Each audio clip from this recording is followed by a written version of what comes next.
So I actually don't have that much stuff,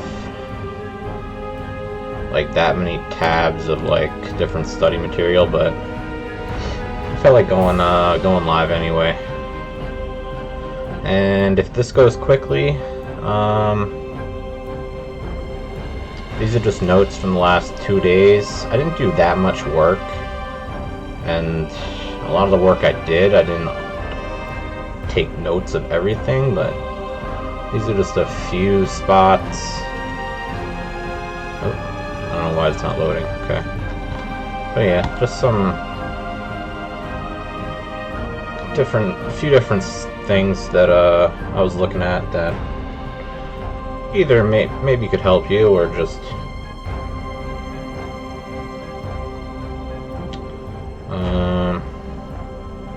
maybe it doesn't help you. It's entertaining, but I don't know. Figured I'd go over it, and then if we get done, we can do some like ICM trainer work, I think. I have like 2 hours, so I don't know how long I'm gonna go for, but yeah, we'll see. Okay.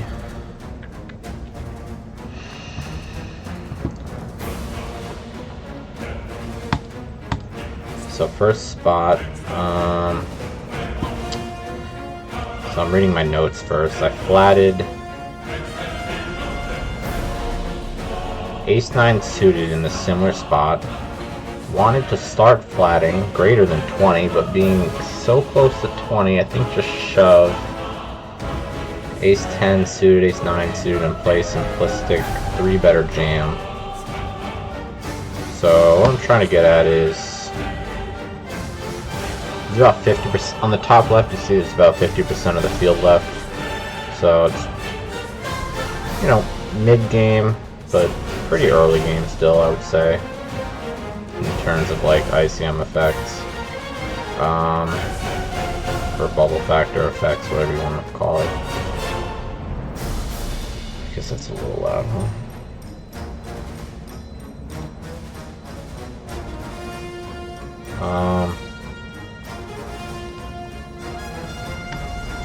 But yeah, see how most of the range, you're gonna see, like, I don't know what color this is. It's like a green or something. The light color is call, but you can see how there's very little calling, even though there's some. And so I didn't even say the spot. So it's 50% of the field left. Cutoff opens, button. We're on the button. I had ace-9 suited, and I flatted. So in theory, it looks good, right? You know, it's one of the few flatting hands. But I think it's good to understand thresholds. So like if we cutoff has how much? 21 big blinds to start. So if I think if they had less than 20, you would see almost, I'm pretty sure, no calling. So because they have 21 big blinds, you start to see a little bit of calling added in, because as you get deeper, you want to add calls. But I think simplistically, because we're so close to 20, I kind of like just playing the next, like, whatever is more profitable, and just remove call out of the equation. Like, even though it's you can see on the bottom right the EVs of the different decisions. I think just because there's a couple hands where you gain like a 20% EV in calling is not worth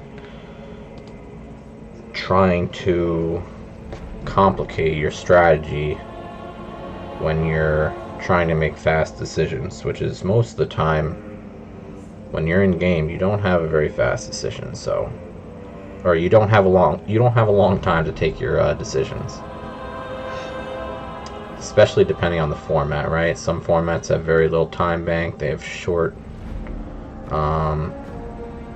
action banks, action time banks, so a lot of the time you don't have a lot of time to decide. So you need to, like, I think if you can make something simple, you should. Granted, you see, like, it's 20% better to call this hand here, so it's like, oh, no brainer, I'll just call. But I mean, when it's so close to like 20, whereas like is the threshold I'm going off of, I think in the moment you could probably just, the next best decision is shove here, right? Obviously 3-betting not all in is the worst because it's worth the least. I guess depending on how the person you're playing against reacts to your 3-bet, but at least in theory, 3-bet not all in is the worst.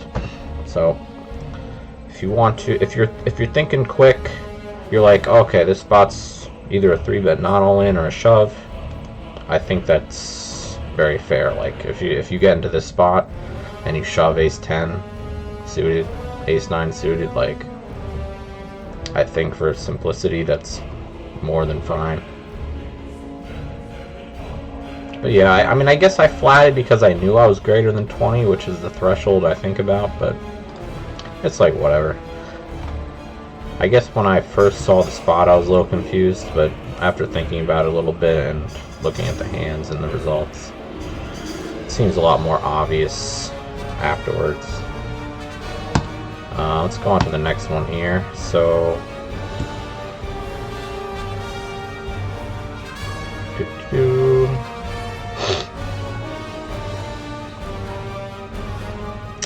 I had ace-queen suited and jammed in a similar spot, except I had 19 big blinds. So cutoff has 20, so it's literally one less. Shouldn't make that much of a difference.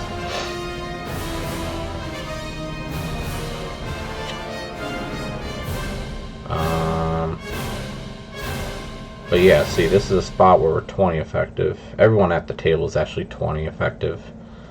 It's a lot later game. There's only 18% of the field left. You can see that on the top left. I mean, this spot's a little... These aren't the best spots to study because the table is never like all 20 big blind stacks.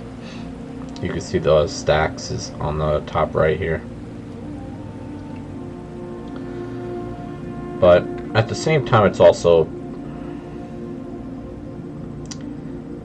like when you have stacks that are close to like 20, 25, 30, it's also easy to like just bring up these spots rather than looking for similar spots, because then like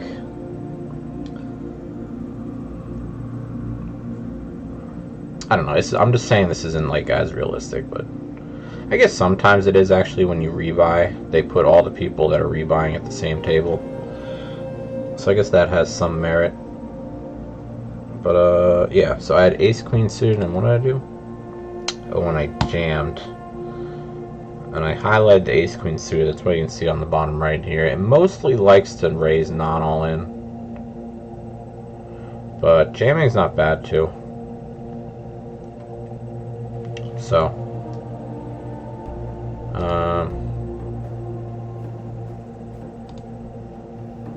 I don't think I was questioning like what I should really do with ace-queen suited. Like I knew either way, like raise not all in or shove is fine. But I think I was a little bit questionable on the thresholds because I remember taking note of that previously. So I think that's why I saved these hands, more so just to review something I already knew, which is good because you can definitely get rusty. There's so many different things to study in poker. Like you start to study one thing, you understand it, you put some time into it, and now the topic you studied like 5 previous, you're starting to get rusty on. So it's always going to happen. Even if you know something, it's good to review it, I think. I mean, if you're questioning yourself about it. I mean, if you're solid on it, then I guess review is What's up, Chill Winston? I'm not playing today. I'm playing tomorrow and Thursday. Yeah, I haven't done these study streams in a while.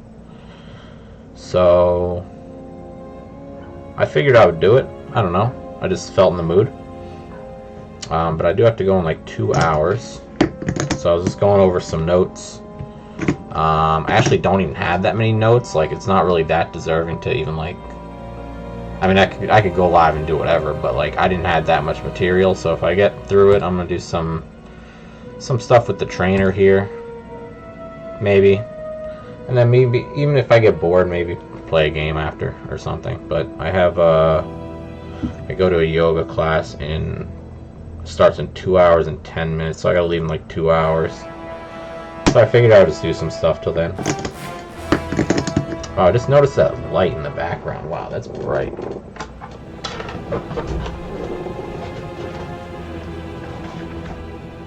That's dark, huh?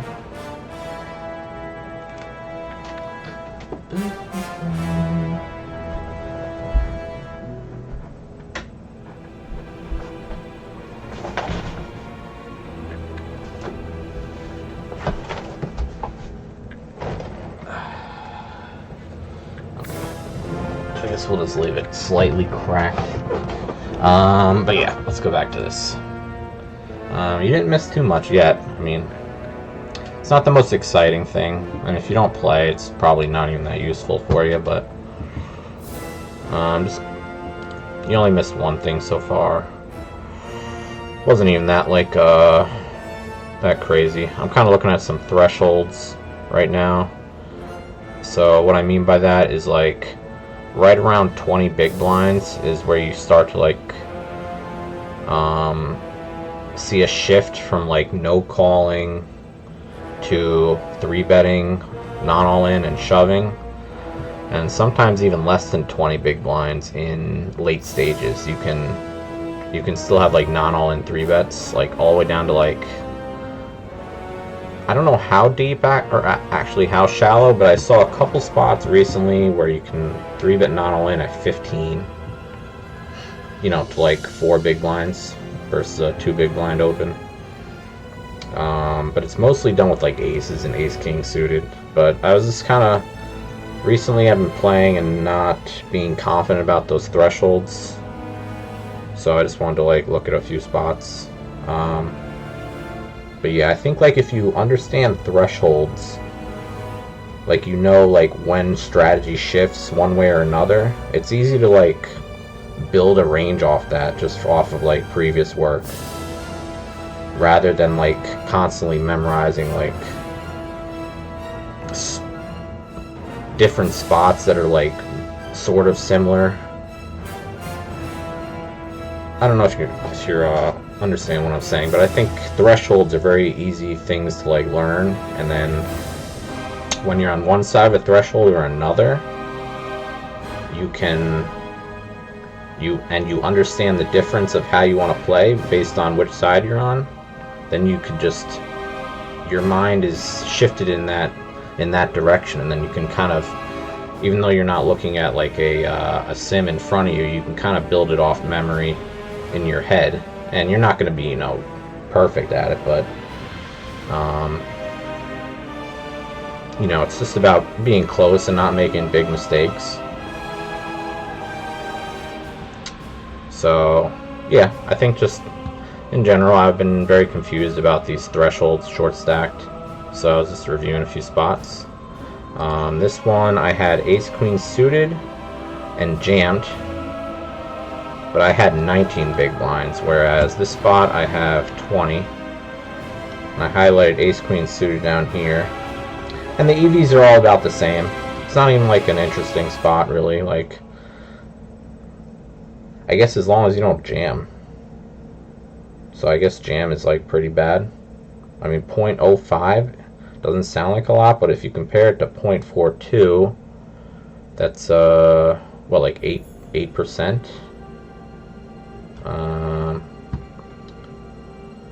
Oh no, it's 0.05 difference. Oh, so a little over, I mean a little bit over a 10% loss in EV, which, you know, isn't make it or break it, but it does add up.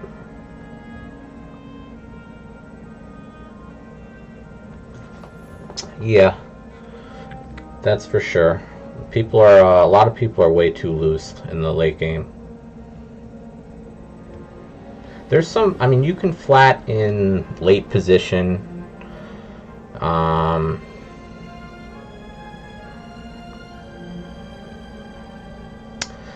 mean, it depends at what stage of the tournament you're at. Like, it's so. I don't know if dynamic is the word, but it's very dependent on what stage you're at, what the situation is, who's covering who. You know, a lot of different factors. But yeah. Button likes to flat a lot. Obviously, big blind. Small blind even has a lot of flatting, but it depends how deep into the tournament you're at. Like, for example, like a good threshold I understand is that on the final table, you never want to flat in the small blind with less than 30 big blinds, right? Well, I guess not right. Like, if you don't know that, then maybe you can't conclude that I'm right. I guess I could open up some spots, but I already know that to be true, pretty much in the majority of spots at least. I'm sure there's like some exceptions, maybe as like as a big stack where you get to where you have like like if you have like 90 big blinds in the small blind, right? And maybe a 27 big blind stack opens, because you have so many chips, that threshold might not stand, because flatting becomes a lot more desirable when you have like a shit ton of chips. Because one, the chips aren't very valuable for you compared to the guy you're playing against, and two, you can use those chips to put a lot of pressure on your opponent. And that's just kind of like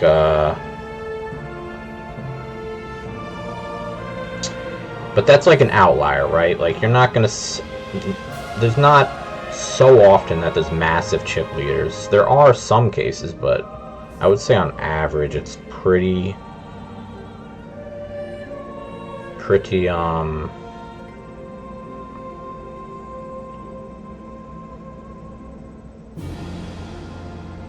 I don't know the word for it. They're more even.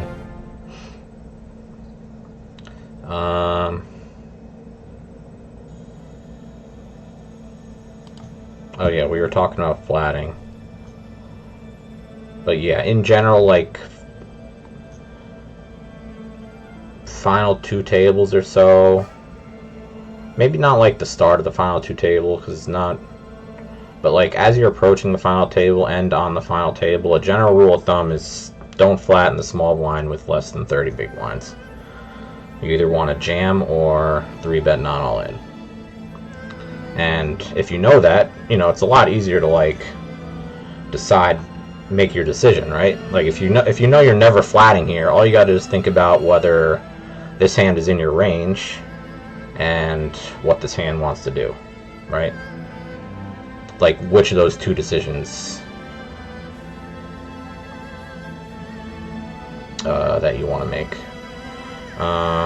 Okay, I kind of went off on a tangent, got a little distracted. Let's go to the next one. Just done with looking at that last one there. Oh, so this is a good spot. So this is the AI thing, the AI solver that GTO Wizard has. That's why it looks different than the last one. This one has all the stacks on the top. This is post flop, so it's going to look a little different, but it also allows me to edit all these like most of the actions. I can't edit certain things, but the majority of actions I can manipulate, which is really good for studying. You don't want to just like blindly study like solver outputs. I mean, they can be helpful as a baseline, like if you're not too sure of what's going on, I think it's a great starting point. But I think if you're not like if you don't apply like a hybrid approach in poker, I think, of like theoretical and exploitative, I think you're just missing out on a lot of money. Like I think you should actively being trying to exploit as much as you can, without you know,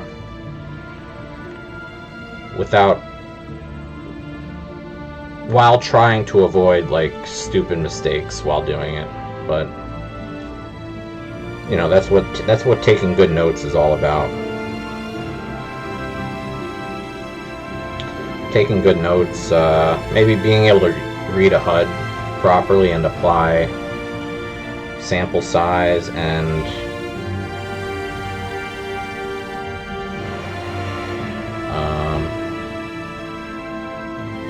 like just different statistics and numbers and stuff to change your decision making. But yeah, so anyway, this one's Big Blind versus Hijack. It's 30 effective. Hijack open, Big Blind flats. Okay. So this is, you know, 8 of hearts, 5-4 of spades. Obviously a pretty good board for the Big Blind. I actually did lock the Big Blind. You can see this little lock symbol right next to their the Big Blind here. I locked them to lead a little less because I think population doesn't lead enough. I think it does happen, but I think most of the population does not. So what I did, I didn't get rid of it, but I just lowered the amount of it.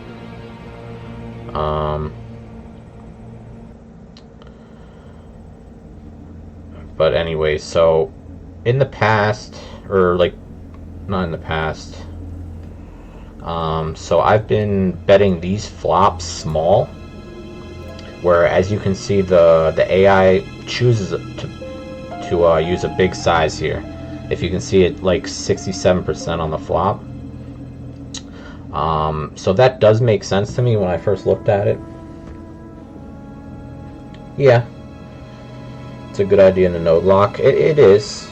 You also have to be careful because, like, I actually watched a really good video. Where is it? This is a excellent video.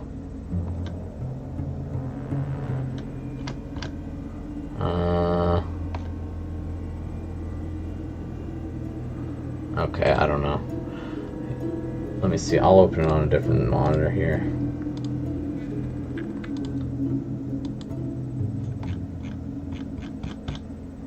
Boop-a-doo.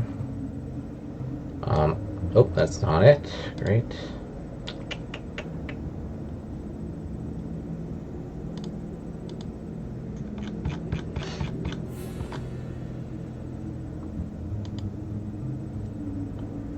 Oh, this one right here. So I've watched this probably twice already, but I still want to watch it more. There's like so much good information here. The key to exploitative poker. I really like this this Tombos guy. I don't know who he is, but every time he creates content, it's like really, he like really knows what he's talking about. I really like watching his stuff. But this video is like gold. There's so much good knowledge in here that I wasn't really. Well, I watched this yesterday, and I wanted to watch it again today, but I just didn't get to it. But it's always here. But there were so many eye-opening moments. The way like he explains certain exploits based on like how like the villain's playing or how your opponent's playing. It was just, I didn't really take notes. Let me see what the conclusion was here.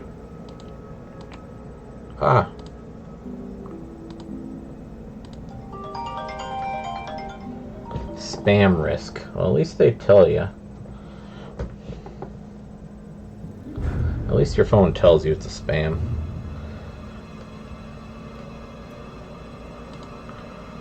Do-do-do. So I thought this was really an interesting topic here that he goes into, was betting volume, was what lines is your opponent, I don't know why I keep clicking, what lines, like, because like most people are not playing theoretically correct, right? Like, it's very hard to understand how a solver thinks throughout its like entire toolkit. Sure, some people can, like, you know, be good, pretty good here, pretty good there, but like nobody's duplicating. So the point is, when you notice someone doing something that seems like they're unbalanced in a certain way, and you can recognize that, like for example here, the topic of this, or the title of this topic, was betting volume. And if your villain's putting in, or if they're putting all their value in one line,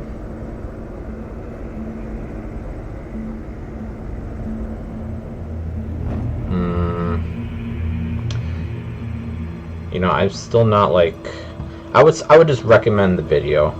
I don't want to like start trying to explain things I'm not like really confident about. But I thought there was a lot of good points here about, and it opened my eyes to like how I have to continue learning to better exploit certain types of players and certain types of decision making, which I really enjoyed. And I thought, you know, there's the more you learn, it's like the less areas in the game you have like massive leaks. So like when I see something that I like, that's like eye-opening, it's more, a little bit more rare nowadays. And I'm sure that's going to happen in a lot of other areas, like multi-way, for example. I have like pretty much not much of an understanding of theoretical like multi-way play. I mean, I do have a pretty good understanding from other forms of education, like videos, Discord groups, etc. But theory-wise, I'm sure I would have like tons of eye-opening moments studying multi-way spots, for example. But yeah, check this out if you have time or feel like it, or if it sounds interesting.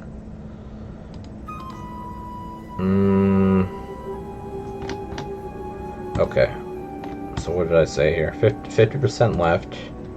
So we're betting large on the flop, okay? And why is this? So previously I thought we bet small when there's already a straight complete on the board. So that, for example, 8-5-4, the 7-6 is already a completed straight. So what I've seen in the past is that in a lot of middling boards, you like to bet these flops small. And I do know that the big flops, like Ace King 10, Ace Jack 10, you know, like King Queen Jack, all these flops like to bet large as well, because it's such a strong board for your range versus the big blind usually, or just as like the open raiser. Just because all three of the cards on the flop are generally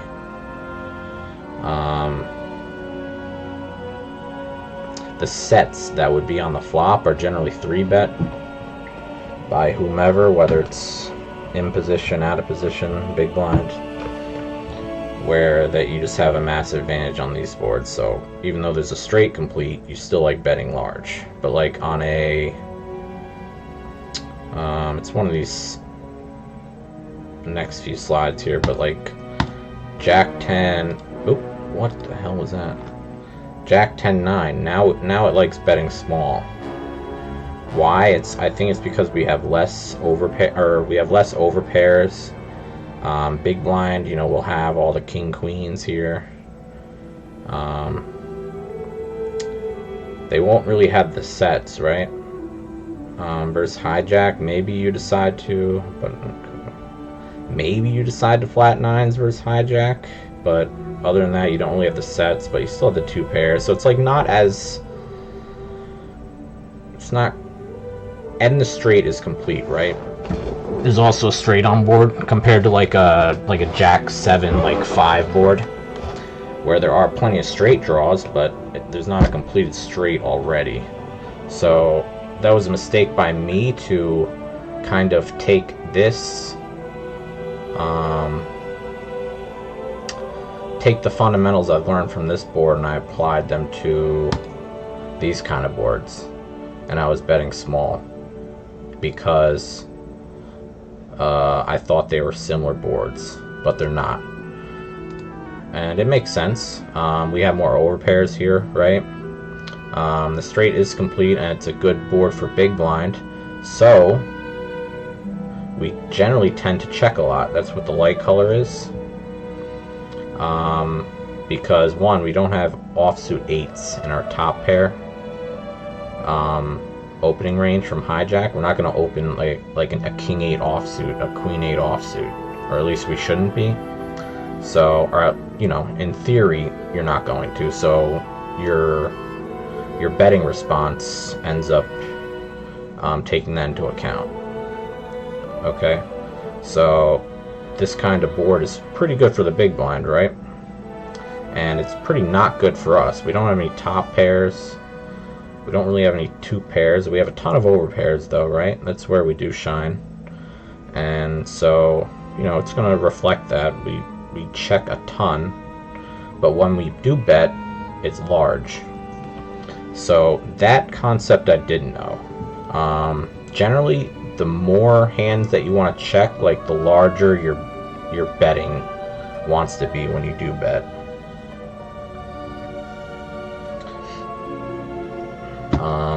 And vice versa. You see a spot where your whole range likes to bet, right? Now it likes to bet small. So if you saw this, if for some reason we had like a massive advantage on this board, like maybe you node lock it to like where big blind is like jamming king queen pre-flop, maybe always jamming jack 10 suited and offsuit, you know, something crazy like that, then you'd probably start seeing maybe bigger bets here. But I think in general, because we have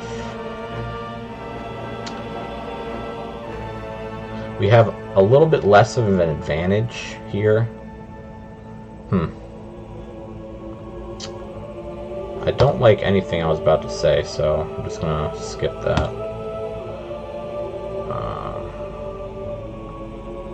But yeah, what I was trying to get at is when you have a lot of checking, it tends to like to big bet when you do bet. That's all I was trying to say. Betting larger than I thought, yeah. So now I know that I should be betting larger on these flops. That's really all I was trying to get out of it.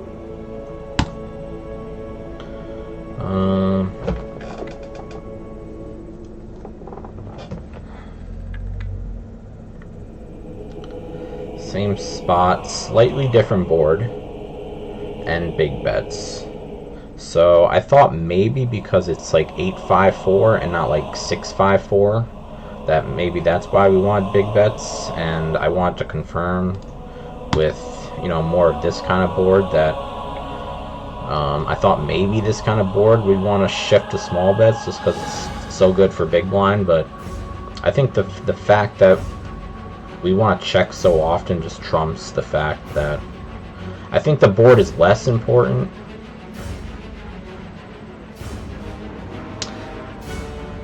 It's more about how much you want to check, I think, is the main takeaway. Like, stop thinking about like how scary a board is or something.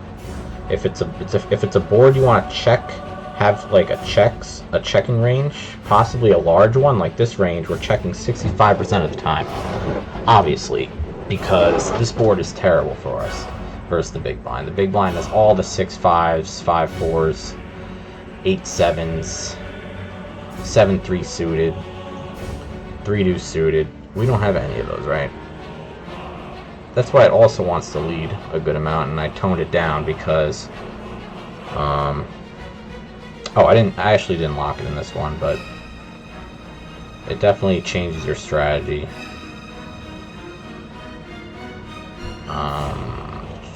Like, for example, I wanted to...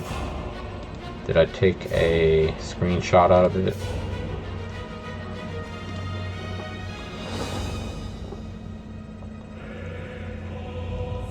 Okay, so in this spot, I actually node locked it so I put in my decision. And before I node locked the big blind, because they lead so much, when I bet on the flop, the big blind doesn't have any check raises, which I thought was pretty nutty. And I was like, you know, why is that? And I look at the big blind's range, and they're leading a shit ton on the flop. So I wanted to make it a little bit more realistic and tone down the leading on the big blind from the big blind. And what happens then? Now the big blind starts finding some raises versus our continuation bet on the flop. Okay, so just kind of, it's good to understand this relationship and just try to structure your studying the best you can for what's actually happening when you play, rather than how to play perfectly versus a computer, which is a lot less useful. But anyway, where were we here? I'm thinking it's okay. I already talked about all that. So here we go small with our entire range. Kind of beat this horse already, but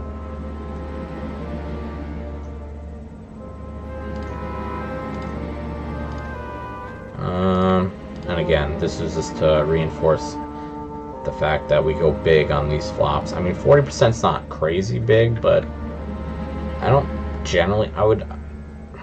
I've been going like 55 here, so it's pretty much the same, I would say. I like to not have too many sizes, so whatever the sizing that they like, that the solver chooses, I kind of just round to whatever sizes I'm normally using. Except for like overbetting, for example. Overbetting is kind of specific to like geometric sizing, I think, most of the time. Like it wants to size it perfectly so that you bet the same amount of percentage of the pot on the turn and the river, so that you can get all your chips perfectly in by the river. And it doesn't really make as much sense to, I mean, in some spots it makes sense to like bet 80% on the turn and then like, you know, 200% pot on the river, but more often I would say it likes to go the geometric route and just bet like a similar percentage of the pot on turn and river, if it's a board that like allows you to do that. Some boards really don't want you to. You don't really want to overbet on the turn on a lot of different boards, and a lot of different turn cards. But that's a separate discussion. There's a lot of different. There's a lot I could say on that. I'm gonna have a sip of water and look at this.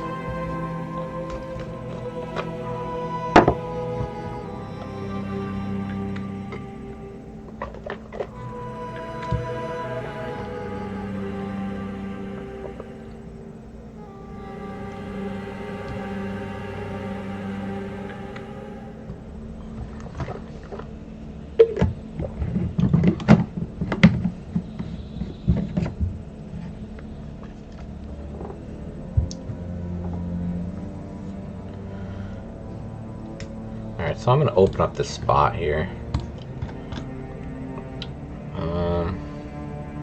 So if you didn't read it already, my notes, pretty much I'm just saying, I'm looking at a lead spot. Like, it doesn't really make that much sense to lead here, but you'll see some people just make some leads on, like, yes, the 3 is decent for the big blind on the like on the turn. Like, obviously it's going to bring in more 2 pairs for them than it does the open raiser, but I don't think it's good enough of a card to like start leading. And I think Theory pretty much agrees here. Oh, I actually locked it in this spot. What did I lock it for? Oh, you know what? I think I locked it to... I think this is the theoretical leading range, but I locked it to mess with the hijack range or something. Like, I wanted to lock this range in place so that when I adjusted the hijack, it wouldn't also affect the big blinds range. I wanted the big blinds range to stay the same. But I was just looking at a spot where, like, they make these kind of leads. Like, obviously, look, they want to lead 6% in theory. Sometimes you might find a random guy that fucking leads here like 30% of the time, just randomly, like. But it's also like depending on, you know, they might also play the flop completely differently.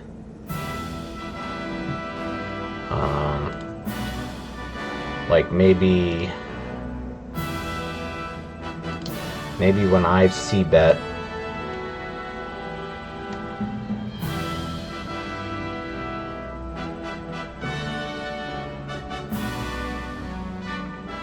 I mean, maybe they're just not having like enough value raises, for example, or something of that nature. I mean, they're not supposed to raise a ton, but 12% is a good amount, I would say. But in theory, it likes to mix it up. But I kind of try to look for the most popular hands to do it with first.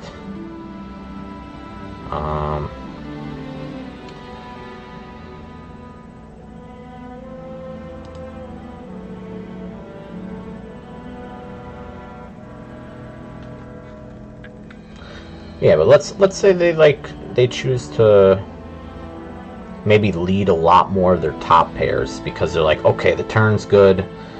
Now I can lead my top pair because I feel safe. So like instead of turning up the frequency of leading, you can just specifically target the top pairs. You know, you're just like, oh, well, what if, you know, you have someone who's doing this random shit, and you lock it in place. Oh, it's already locked? Okay.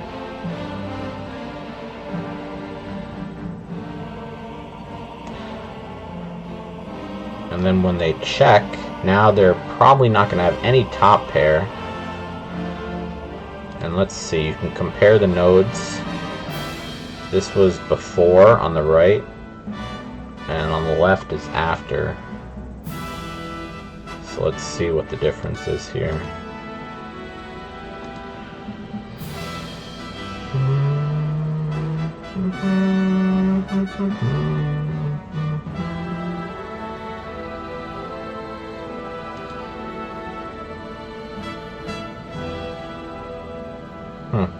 So it doesn't really change the percentage of our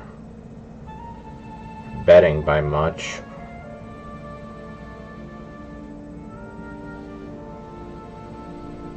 But it probably changes, like, maybe we bluff more or something. Let me see.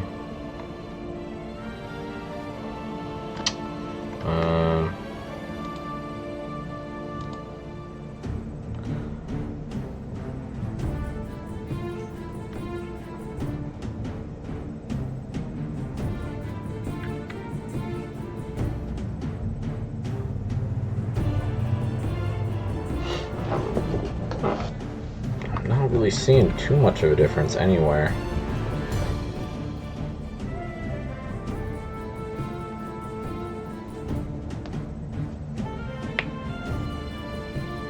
I would have thought that would like make us add some bluffs, like add more bluffs. All right. Oh.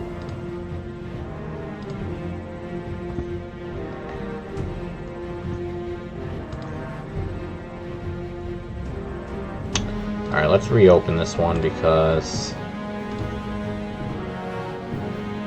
I want to remove that node lock spot and get to the actual point of this slide here. So in general, I tend to try to call in position.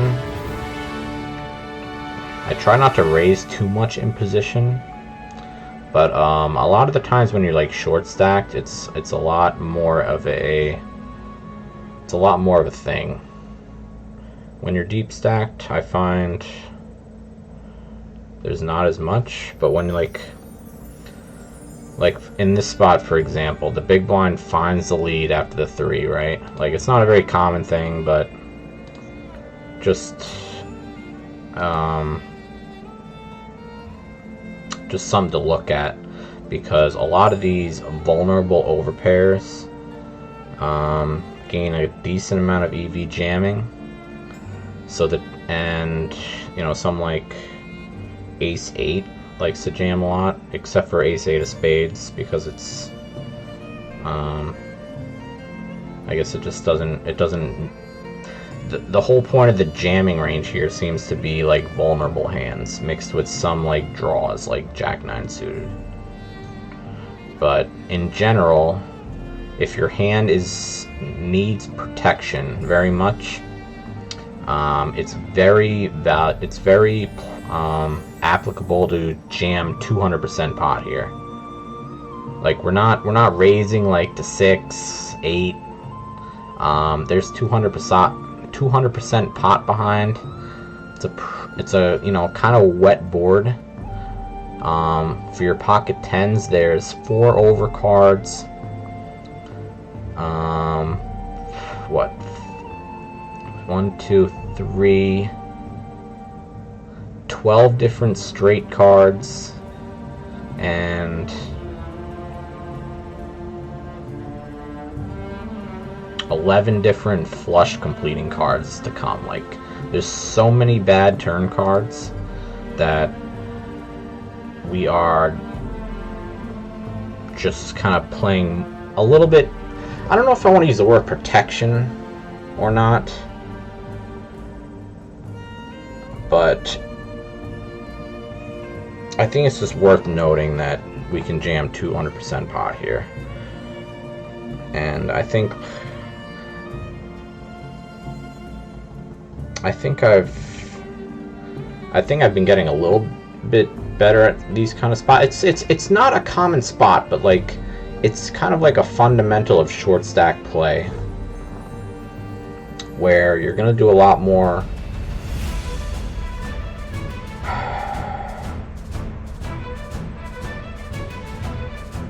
it seems like protection is like more of a factor when you're short stacked, because like top pairs have more value.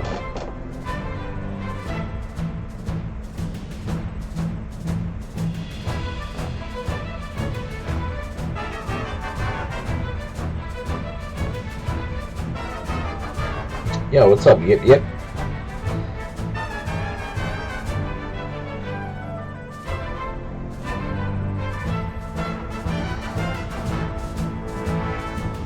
How's it going? You've been streaming a lot. It's good for you. I hope it works out for you. You have a lot of energy, which is good. I could probably borrow some, to be honest.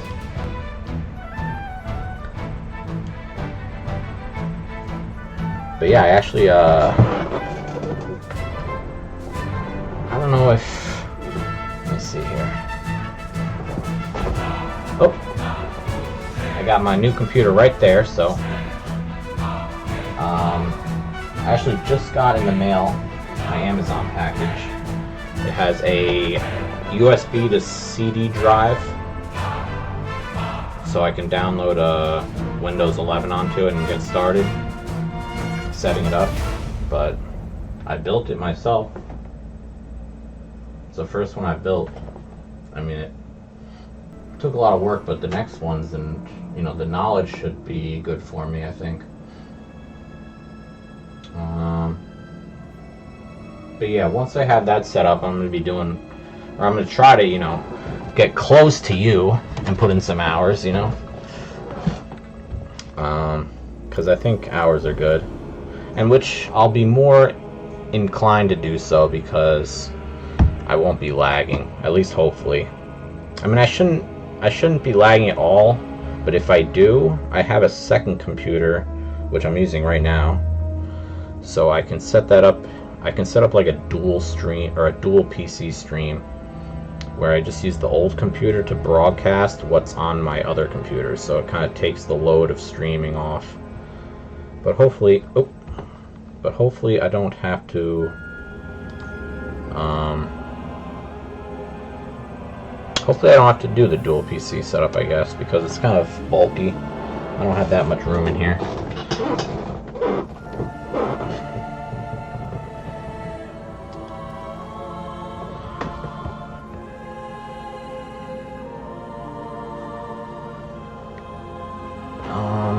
What was I looking at here? Yeah, I think the takeaway was just we can jam in position as a short stack.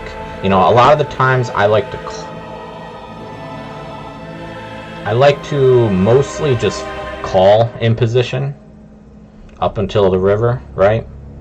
I think it's been pretty like good. Like the simplicity of it kind of relaxes, like not relaxes me, but like every time I've raised in position, I feel like an idiot. I don't know, like, because it's like I don't like, why would you? I just don't like it. Like you have last to act, and I think the solver, you know, solvers mostly like to call in position as well. But I see some spots where you want to like raise in position, and it just like, I don't know, it makes things so much more complicated. Rarely, unless it's like a short stack situation like this, like rarely do you see much of like an EV gain. So in general, I tend to lean on the flat call on the flop and turn in position. Even pre-flop, like I don't love 4-betting in position unless it's a jam.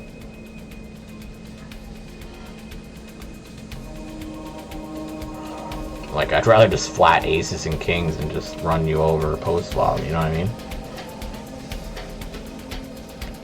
Especially if you have like some reads post flop that you can apply, or if they, you know, or if who you're playing against sucks post flop, one of the two. I think adding more streets is really nice in general versus like a weaker player, or at least a player that you perceive as weaker. So I think it just gives people more of a chance to make bad decisions the more streets you add.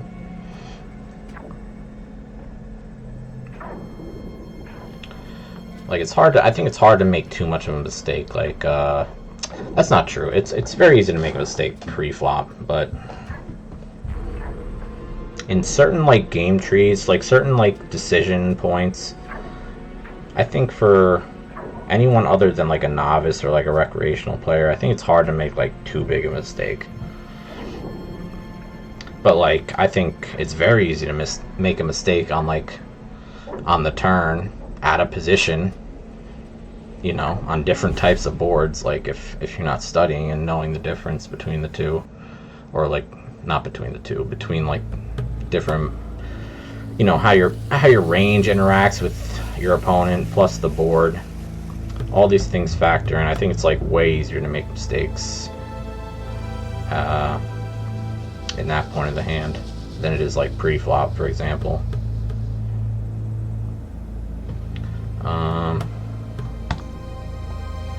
Did I read these notes yet? The vulnerable value hands seem to gain a good amount of EV jamming versus a lead. Okay, I already said that. Possibly altered by villain's donking range. I said that.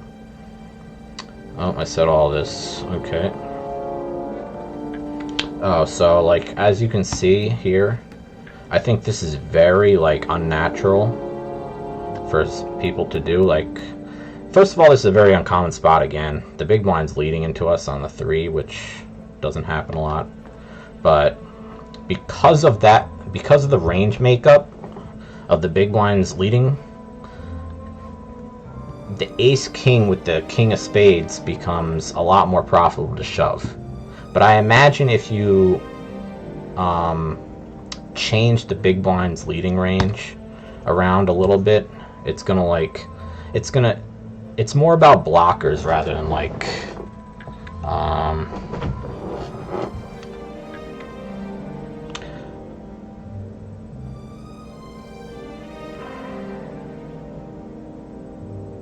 like, the solver knows what both people are doing, okay? So that's how it builds the strategy. So if we know, like, the big blind's value hands, for example, have the king of spades in it and their leading range, I guess shoving here is nice because we block their value. Like, I think if we changed... What I'm saying is, like, I think these kind of random, like, weird-looking shoves, like, you don't want to shove with the... Like, look at the mistake you would be making if you shoved with the ace of spades instead. Like, you're in-game, you're not looking at all this information. You're making a 0.29 mistake shoving. And, you know, on the same end, you're making that up if you shove these hands as well. But, like, you also have to understand this concept, which is a lot harder. I mean, I've been trying to, don't get me wrong, but, like, who in the world is...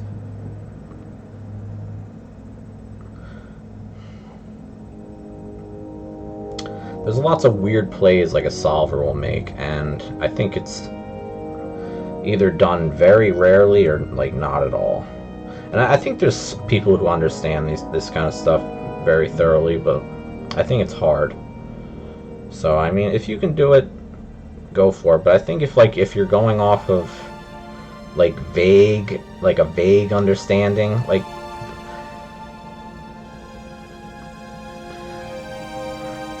if you're going off a vague understanding of anything, I don't think it's great. Like, I feel like if you're not sure of something, the value of doing it is usually gonna, or the option of,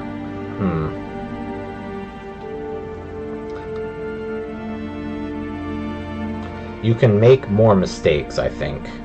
Like, you open up a lot of mistakes if you start doing something that you're unsure of, compared to something that you're more sure of. And obviously, I'm saying that, but I'm trying to compare the two between,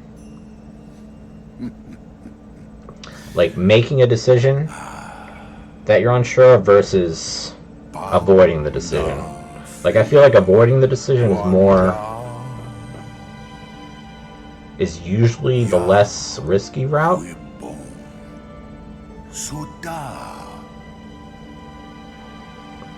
I don't know if that makes sense. Kind of had a hard time elaborating there.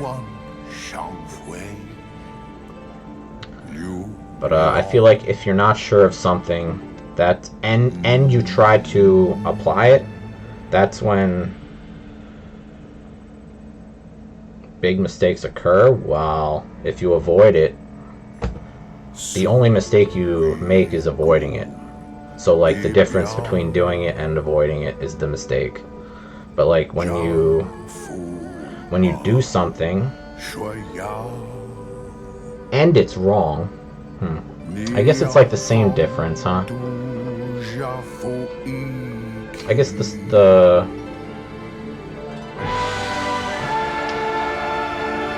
range of failure is, like, larger in making the decision. I don't know. I thought I made sense of that in my head, and then I tried to say it and it just made less sense, so maybe I don't understand that as much as I thought.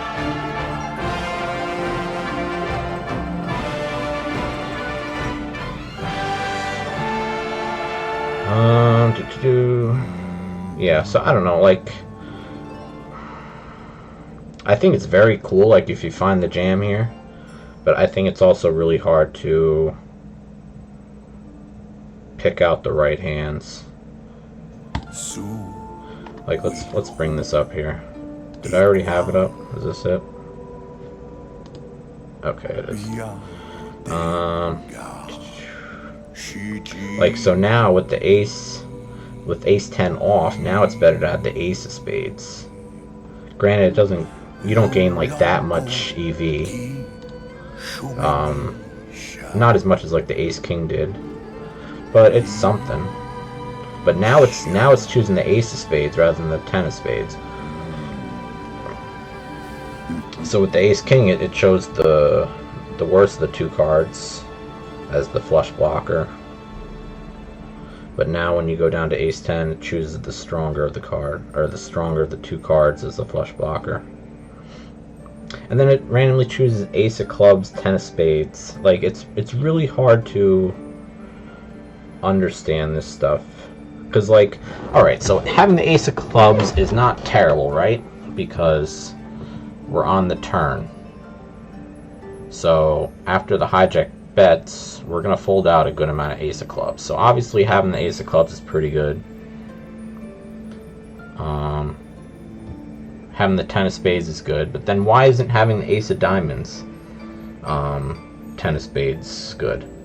Like, look at it, it's almost twice the value to call with ace of diamonds, 10 of spades.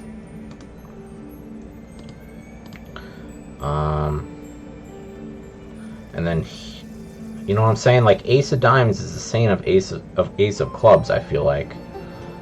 But these two combos have way different EVs depending on the decision you make. So I feel like there's some basic blocker stuff that's easier to apply, and then there's, I would say, like, maybe more advanced stuff that applies that you can, like, alter your decision making with. But I guess I'm just a novice at that. I mean, I have a decent understanding of blockers, and I applied them in a lot of spots. But, like, something like this, like, I would never think to, like, understand, like, which combos are better. Like, king, like, it makes kind of sense because I have the king of spades, right? But, and here it makes a little more sense with the ace plus spade to jam because I have the straight draw and two overcards. But the king 10, I don't have a straight draw, so this, I don't know, like, that jamming here seems like a punt to me. But the solver likes to do it a little bit. Anyway, I think that was a stupid tangent to go off on. It doesn't really add that much value to anybody. Okay, next one.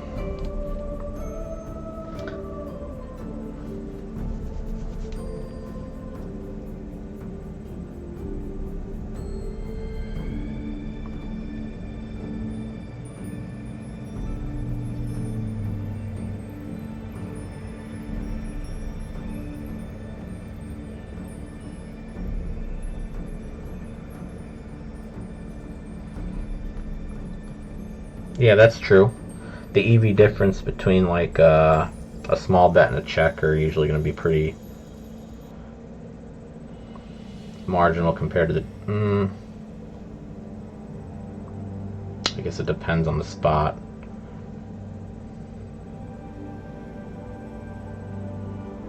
I tend to go off on tangents on things I'm not, like, more sure of. It's a lot easier to, like, play and explain because I'm applying all the information I know, but when I'm studying, I try to, like, pick topics I don't know on purpose, obviously. So then I try to, like, explain things through my head, but then I get, like, confused because I'm not a master at it or whatever.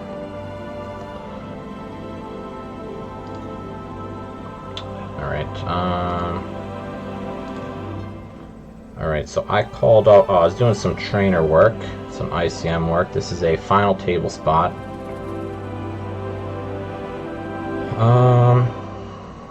20 big blind average at the table, but there are some short stacks, which is always worth noting.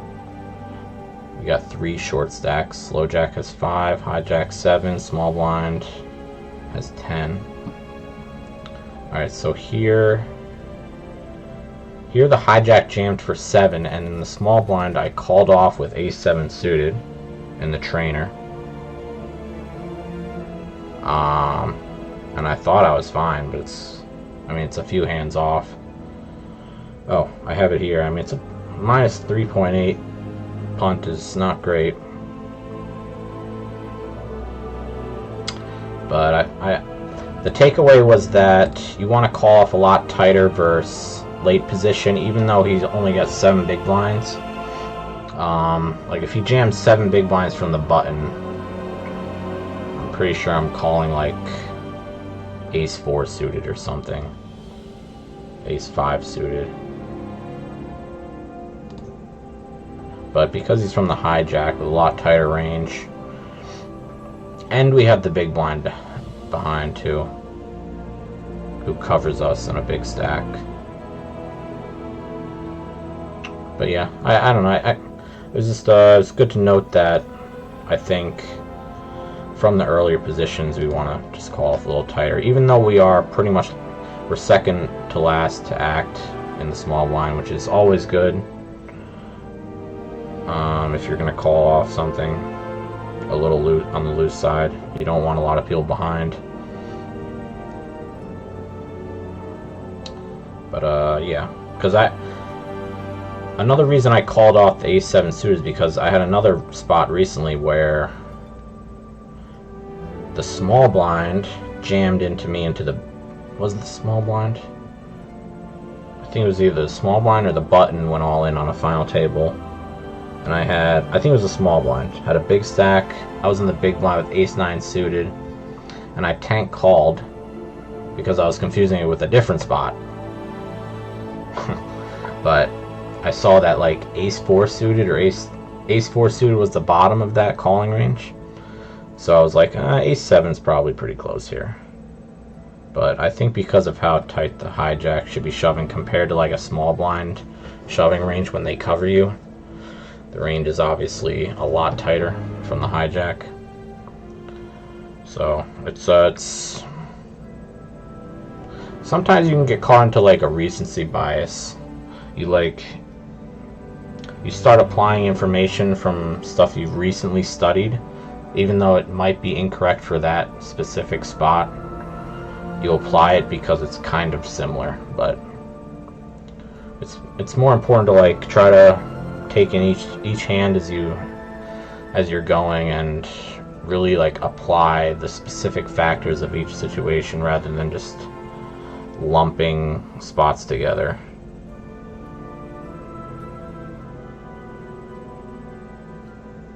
I don't know if that made too much sense. Call off tighter. Yep, okay. Thought we'd jam more suited ace-X and not the offsuit one. So I've seen this a few times. We're on the final table, 4-handed. Button is the big stack, chip leader, and he opens, and we're in the big blind with 25 effective as the second short stack. And the solver likes to find a lot of these jams with these offsuit ace-X. And for some reason I thought they would come from here more. Like I thought we would be jamming suited ace-X if we were gonna jam.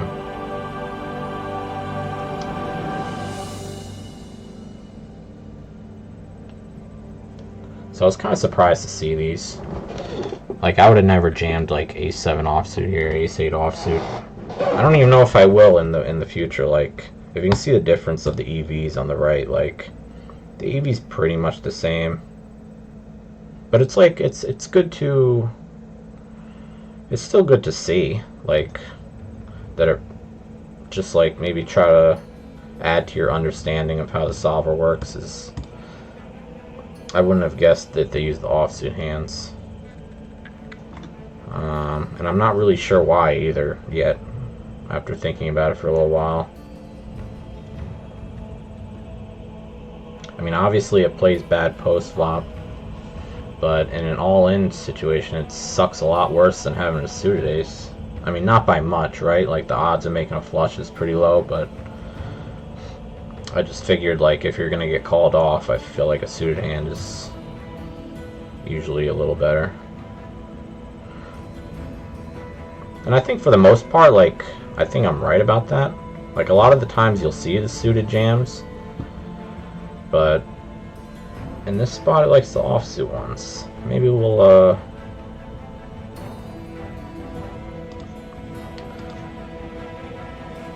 look at some spots here, because this was the last spot I had. And I still have about an hour, so... Yo, good luck. Yeah, I'm playing tomorrow. Take care.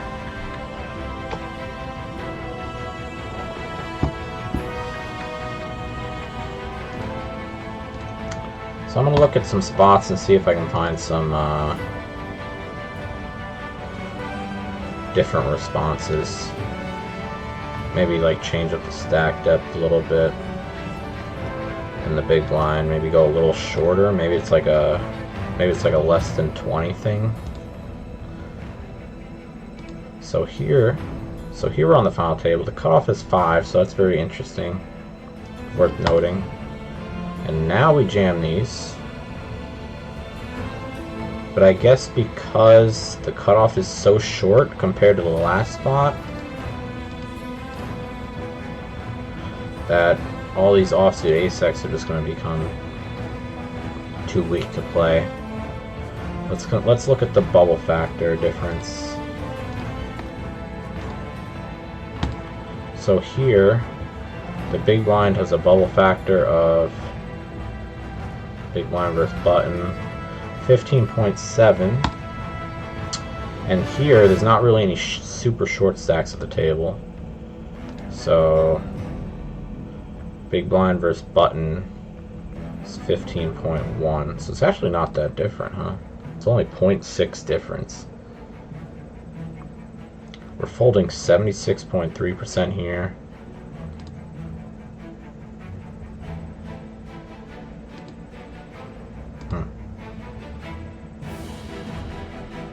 Big blind, did I look at that right? Big blind versus button.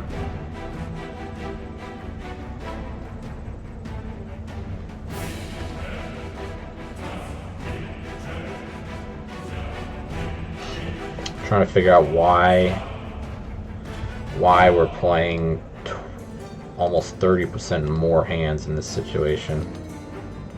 You would think it's because the bubble factor was a lot higher because of the short stack, but it's pretty much the same. So what's going on here? So average stack here is 40 bigs, average stack is 31, so it's not like that different.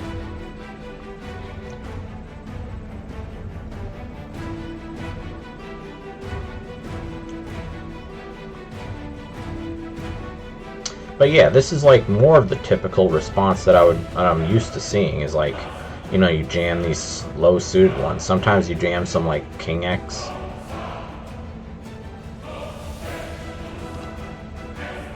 What am I missing here? I mean, big blind is 25 here and big blind is 20 here, so it's not like that crazy of a difference. The bubble factor is pretty similar. What's going on here? Is it because the buttons range, maybe? Comparatively?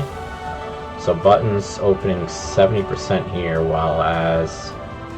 So now in this spot, the small blind has a 60 big blind stack, so the button should be a lot tighter.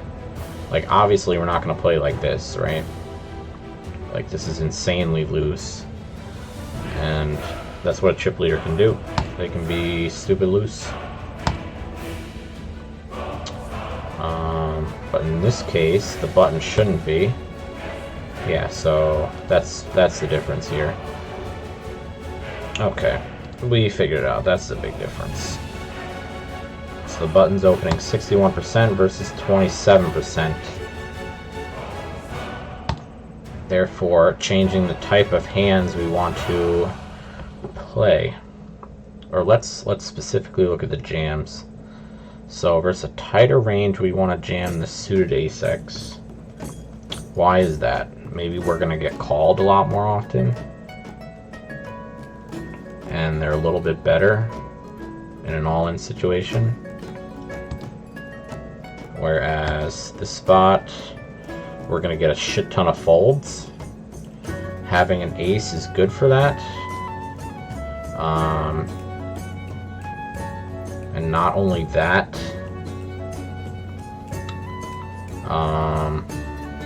these hands play pretty bad post-flop, I would say. So maybe that's what's going on here.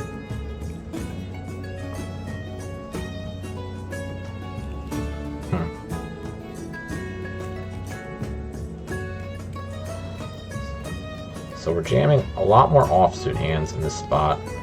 This one we're jamming almost none. King Jack is a little bit of a weird jam, but other than that, we're, you know, Ace Queen, Ace King are more obvious value hands, while as like King Jack, Queen Jack, Ace 4, like kind of like mergey hands, where they do okay if called, but I think you want the fold. I think this is the idea behind these jams.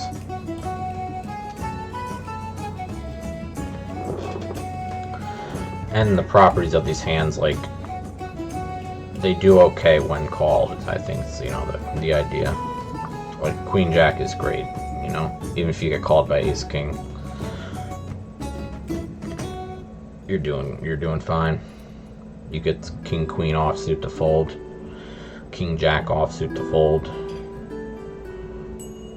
For 20 bigs, you probably don't get, you know, well, especially versus this range, you're not getting Ace Jack to fold. Oh, you are? Okay, well, even better then. Queen Jack gets even better. I didn't think he would fold Ace Jack. Oh, this is the different spot. I thought we were looking over here where the button had a massive opening range.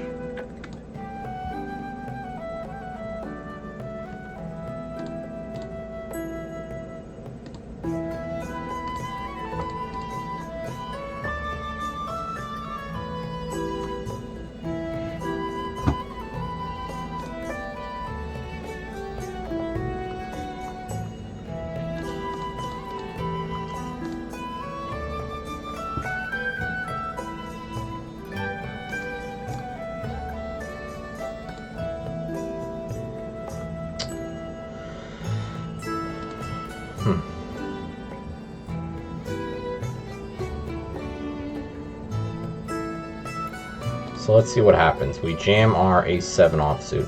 Let's see what happens because of that.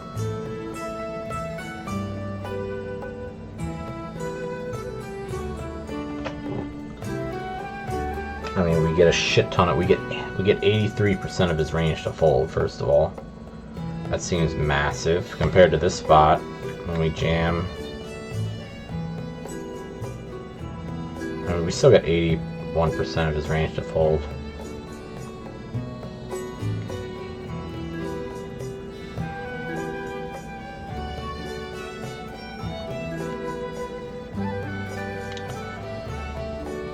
I don't know if it matters. I mean, it's 290 combos versus 673.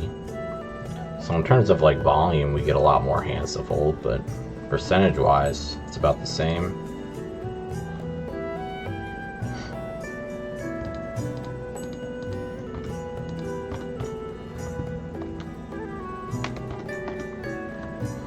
All right, so the takeaway is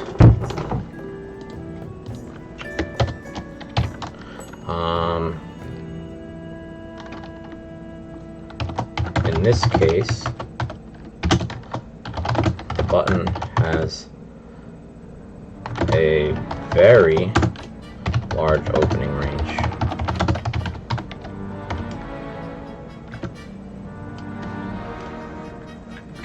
Versus a tighter range. Let's put this in brackets. Versus a tighter range, you'll see the suited Ace-X jam.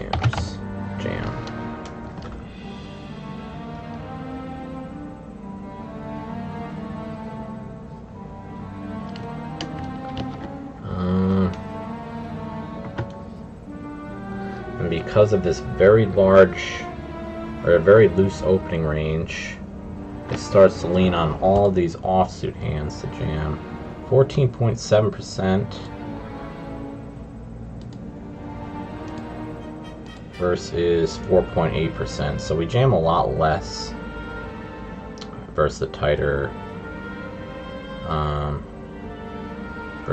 range, which makes sense. But percentage-wise, it's a smaller part of our range. Obviously, combo-wise, it's going to be higher.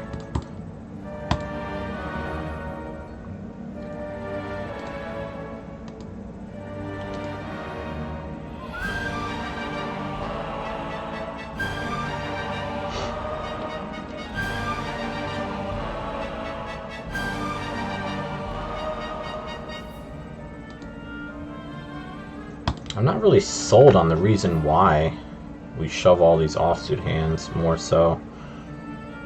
I mean, we still find some suited hands, but like this range compared to this range is like massively different. I'm trying to understand, like, this is a lot of offsuit. Like, imagine jamming Jack 9 offsuit here. I couldn't even imagine. Like, I've seen Jack 10 shove a lot. Like Jack 10, 10, 9 shove in a lot of different spots, which is also very weird. But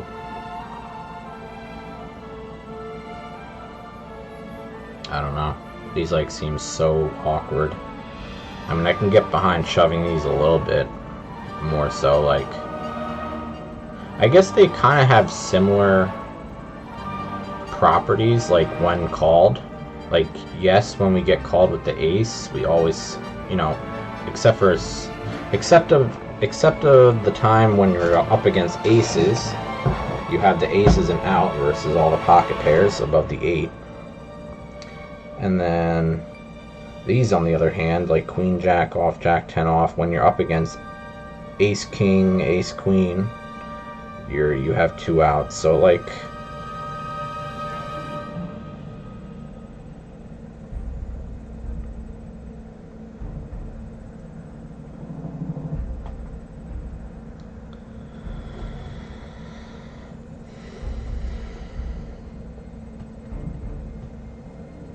I think that's why like these suited hands are chosen as well, because even when called, you know, Ace King off, Ace Queen off is a shit ton of combos because they're offsuit hands. So like when we're called by those, we still have the 2 outs.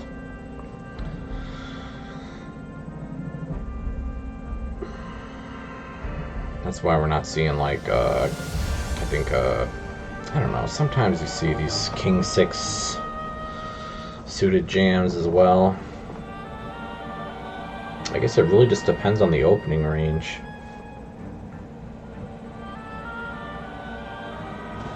But we do know button is extremely wide. Like, that's the factor that changes the most here.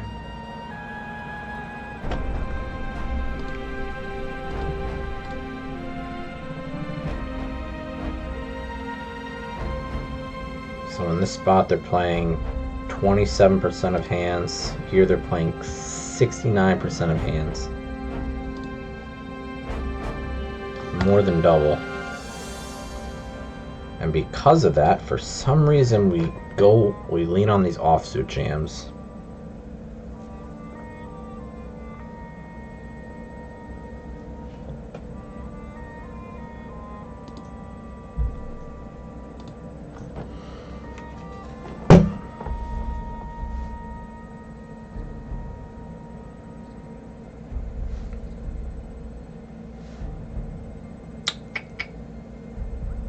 gonna have to keep looking at different spots until I understand that fully, I guess, to give a reason why. But it's interesting to know, and it's a good stepping stone, block, whatever, to understanding it better in the future. So everything you learn at first is you're going to feel very stupid for doing it. Not for doing, when you're learning something new. Most of the time you're going to feel pretty stupid, so it's good to keep that in mind. Alright, let's do some trainer. This is a lot more fun. Alright, so this is filtered like ICM spots. It's only going to be pre-flop too, because I don't think they have a trainer for post-flop stuff yet. They added ICM post-flop, which is nice, but I don't think they have a trainer for it. Or at least like a drill setup. I don't know, maybe I can create my own drill for it. Yeah, it doesn't look like they added it. I don't know if it's a thing. We'll stick to this for now.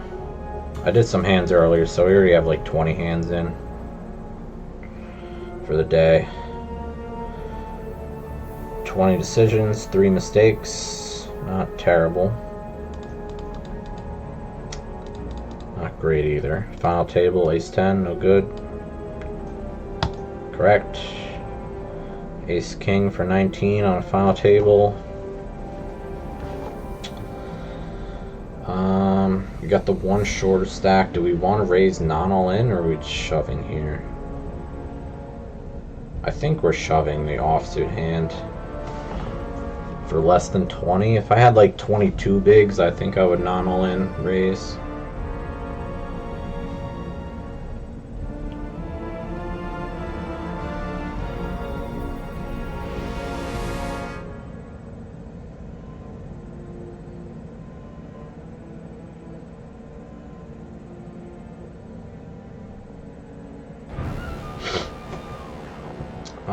So being less than 20, I'm going to go with the jam and see where we're at.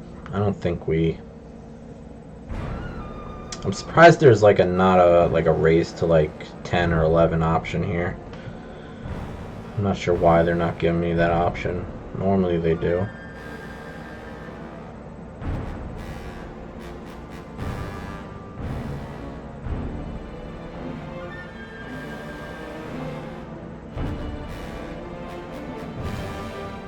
Okay, we were right.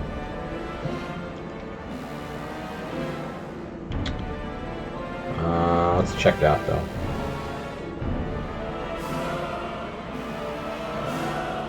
I have to pee. I'll be right back. Thanks for watching.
Okay, so what were we looking at? We were seeing what kind of hands want to 3-bet, so yeah. Let's see if we were right though, if we find a similar spot with like, what's going on here?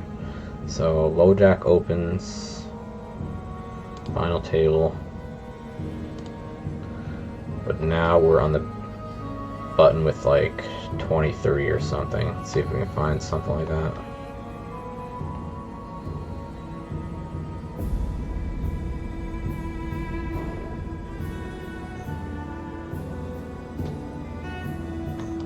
This is a little different, but so it doesn't mind jamming, but you're gonna see a lot more 3-betting and less jamming for greater than 20. Which was kind of my point from before with like thresholds. I think in general you can just kind of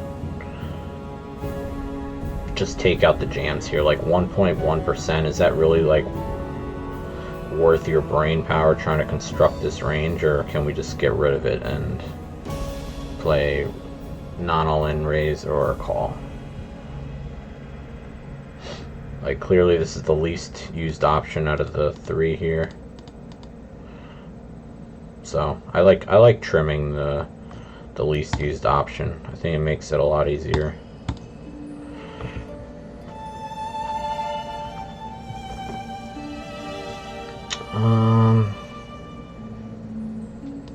But yeah, see now we're pretty similar spot, but now we have 19. And we pretty much just jam or non-all-in 3-bet. See now call is the lowest option. It's still 0.3%, but am I really gonna find these calls? Absolutely not. So that's all I was really trying to get out there. Yo, the Fox. Thanks for following, appreciate that. Thank you very much.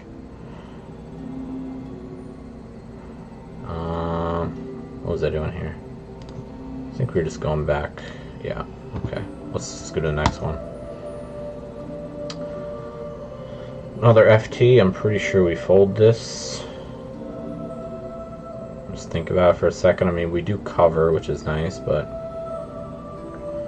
opening from hijack is pretty problematic here.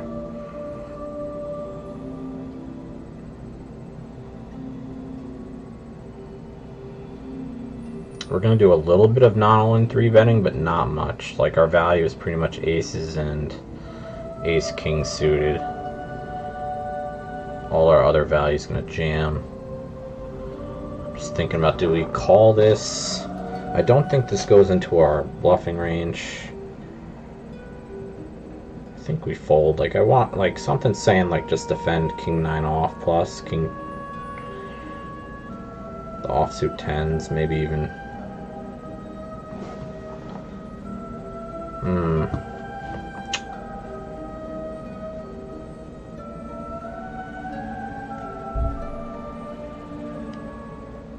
I mean, I could see calling here.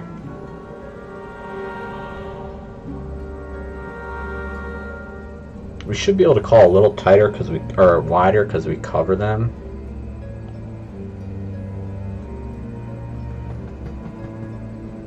Like if we were covered, I would feel better about pressing the fold button already.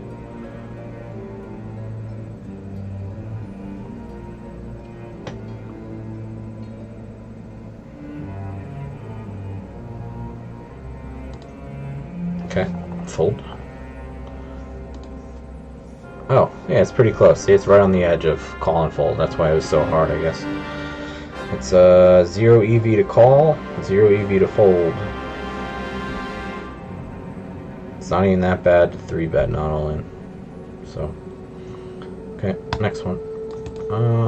Let's just see if we were right about that. Aces and ace-king suited get 3-bet. Oh, we get in there with queens as well, and kings. I didn't think these hands would raise here. not all in.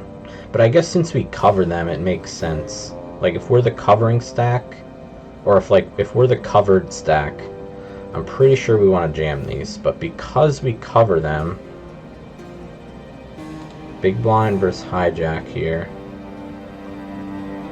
We only have a 5.6% bubble factor. It's pretty low considering we're on a final table. Like it's one of the lower percentages in here, other than small blinds, because they're the chip leader. They have 87 big blinds here. Second place is 36, so their bubble factor is going to be low across the board pretty much. But other than that, we're doing, our bubble factor is pretty low. That's what I was trying to say.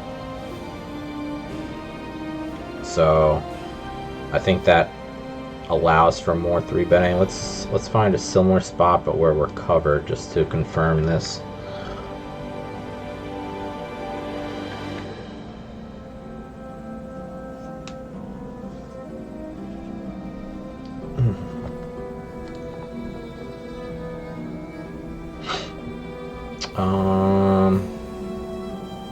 Oh yeah, okay. Similar spot.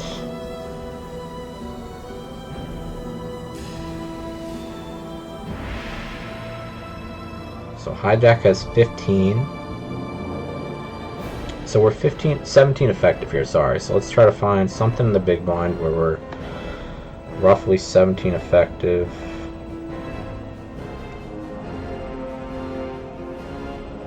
$15's going to change it quite a bit. 17, here we go. Versus hijack. We cover here. So let's. This is going to be a little different. It's low jack instead of hijack, but they cover us, and now we jam kings and queens like I thought.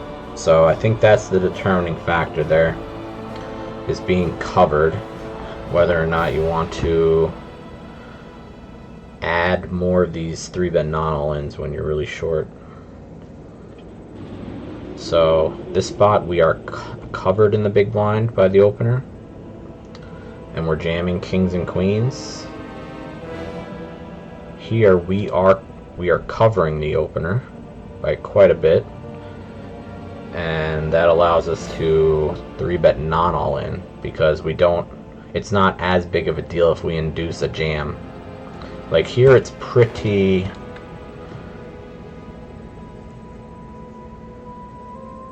Here it's a lot worse to induce a...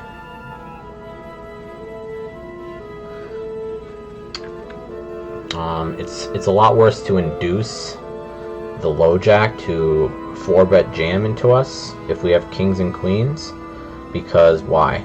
He's going to jam a lot of ace-x into us, whereas if we jam kings and queens, he's going to fold a lot of ace-x. So look here. Big blind jams, low jack, calling up to ace-queen, okay?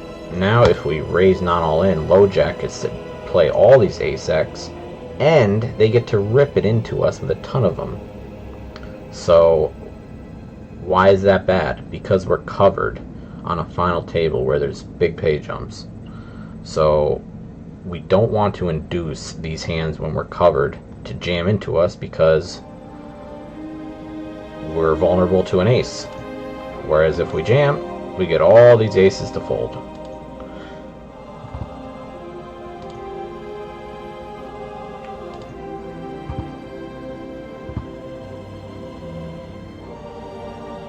Oh, what's up, Fox? Thanks for the nice words.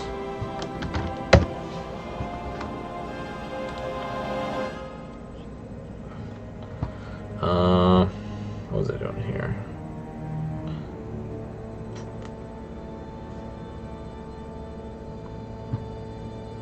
Yeah, so I think that's a good point. We'll leave it at that. We'll go to the next hand. I gotta leave pretty soon, but I still got some time, so let's do some more of these.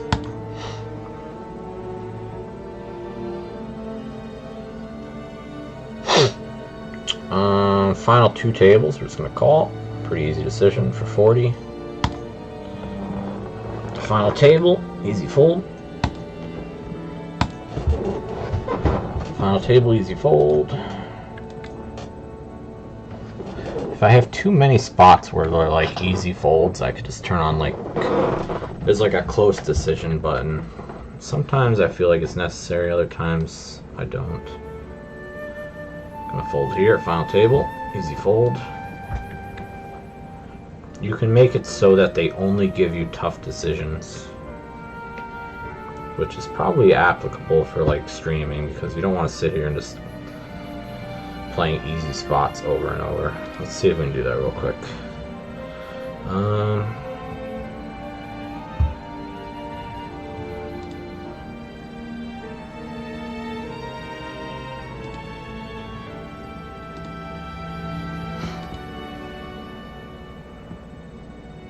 Nope, not here. It's I think it's, there we go. I think it's in here. Oh, maybe hands? Ah, here we go. Close decisions. So we'll restart it, and now every spot should be really tough. What? This is clearly not tough. Did it not?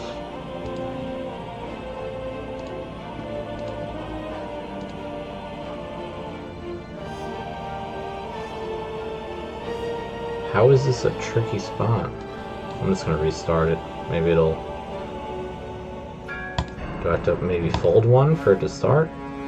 I don't understand this. It's worked before.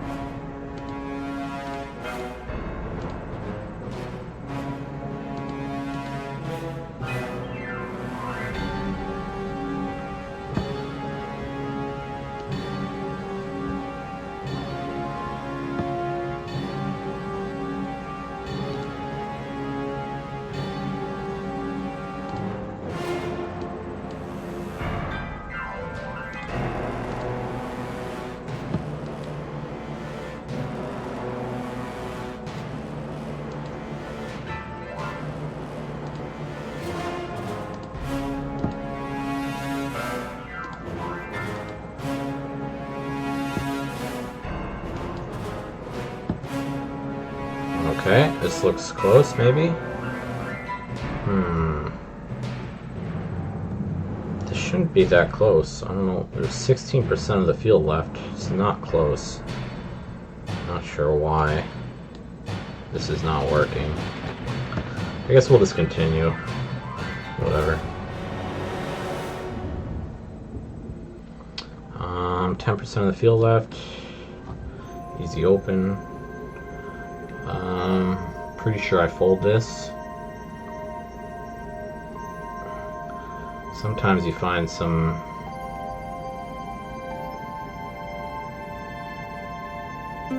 like you call off most of your suited ace-x here, I'm pretty sure. But ace-9 off, I want to fold this. I want to call ace-10 off and fold this.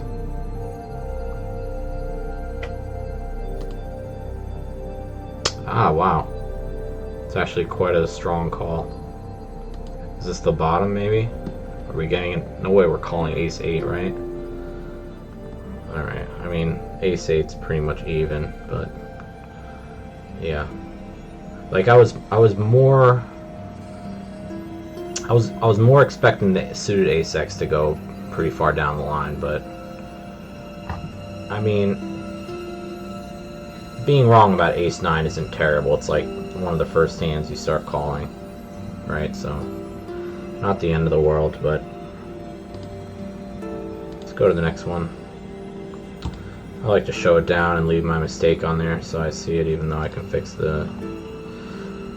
You can fix it and make your results look better, but why would I want to lie to myself? That would be dumb.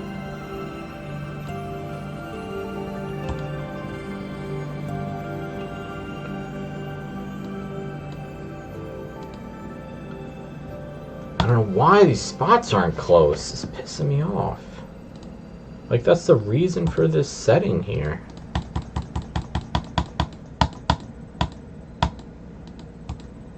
I don't get it. It's on that setting.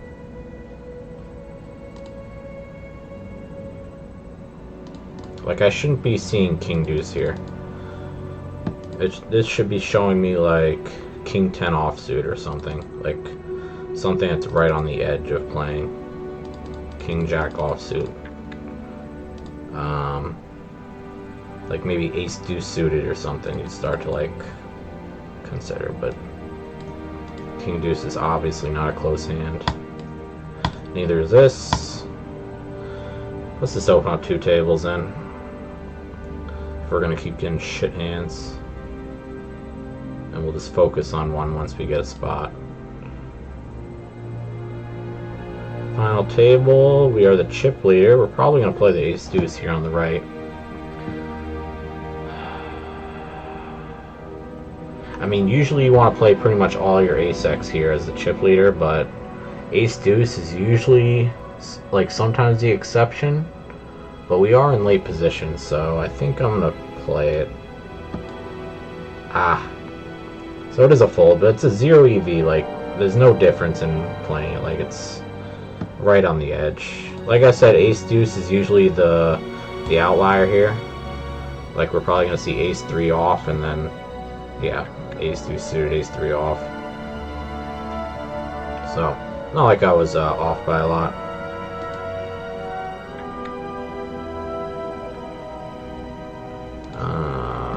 Okay. Next.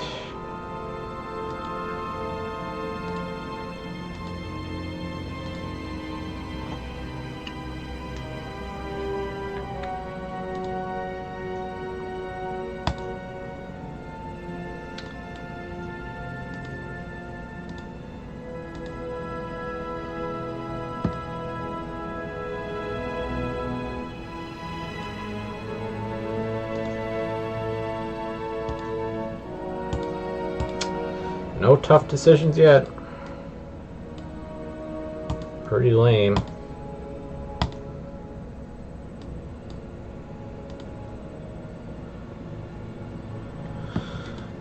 On the right here, I'm pretty sure do we jam deuces here? I think we do. I'm pretty sure this always goes. Maybe it doesn't. I've seen weird spots where like we only want to like jam like 8s or 9s plus here, even though we have. I wonder if you can make this full screen.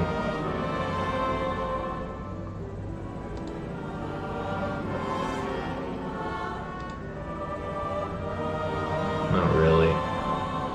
Okay. On the right.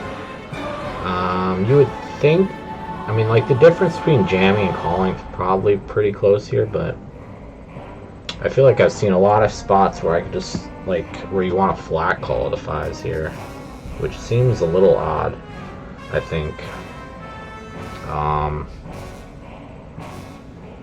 Like, as a first impression, but if you look at some spots, I think it might be a call. I'm gonna go with my, like, I think this is probably more often right, but I'm not gonna be surprised if it says call here.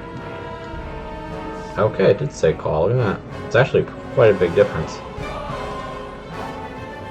So look, this is weird. Like, you would think you would get in 5s, but like you want flat call 9s here for 5 big blinds. Seems very like abnormal to me to want to do that. But like I said, I've seen these spots before, so I wasn't surprised to see this. But it's always a little odd to me when I do. Like, you know, flat calling ace-7. Even like ace-8 off, I would like be more understanding, but like the pocket pairs seem. I understand less because in most other situations in a tournament, you're just gonna jam these. I believe. Maybe I'm wrong about that. Let's try to find a spot where we're really short in the big blind, and we're facing an open, but now it's early game. Like, let's say, not early game, but like 25% left. So we're pretty late game, but we're still before the bubble. Now we have 4 bigs here. Where were we here? The cutoff opened. It's going to be slightly different because we have 4.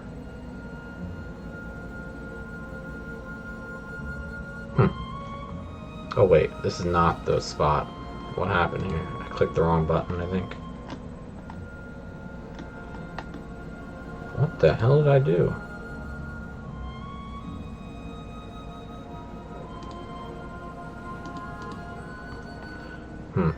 I don't know. I thought I clicked on this one. Oh wow, look at that.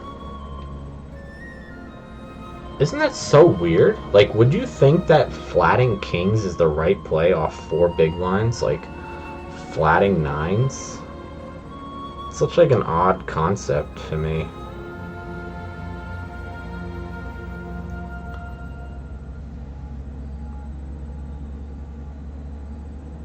And this isn't like final table, this is 25% of the field left. Like, we're pretty far from the bubble at this point. Or like, you know, we're starting to approach it, but there's a lot of people left, so I don't think bubble factor is really the reason for doing this. Big blind versus cutoff, 2.4%, like, that's not the reasoning.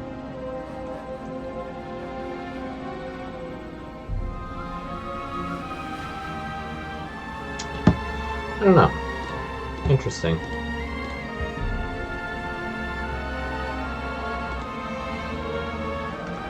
Alright, well, we'll keep the mistake. We jam. A few mistakes already, but I don't think no big mistakes yet, I would say. Actually, I mean, that might be considered a big mistake. Like, that's a good, like, 20% EV difference. Like, 0.44 compared to 0.37. It's definitely not nothing. It's not like it's 0.44, 0.43, 0.42. Like, that kind of difference is usually, like, just irrelevant, but... Not irrelevant, but, like, 2% is a lot different than 20%. 18, 15%. Let's see if we can find some more. We got, like, 10 more minutes or so, but... I'm liking this a little bit. This is so much easier than going over my notes, because all the notes are like either spots that I'm just reviewing after studying myself already, these spots, or I get caught into like these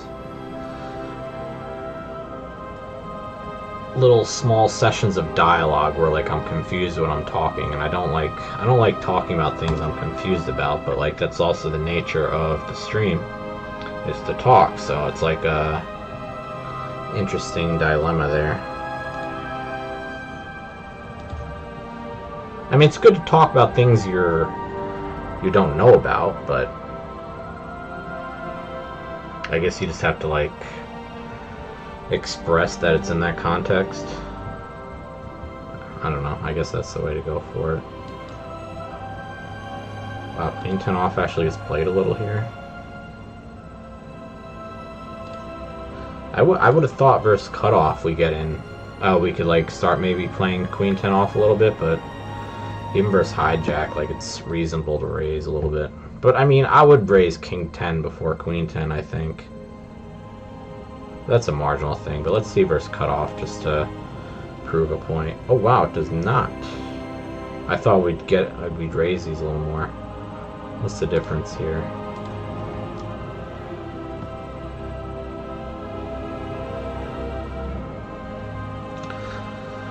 These like small differences are usually just like range makeup. Like it's because of the range of hijack versus the cutoff is why like it favors a few different hands slightly more than others. But yeah, I thought we'd see Queen 10 off maybe like do a little bit of bluffing versus cutoff.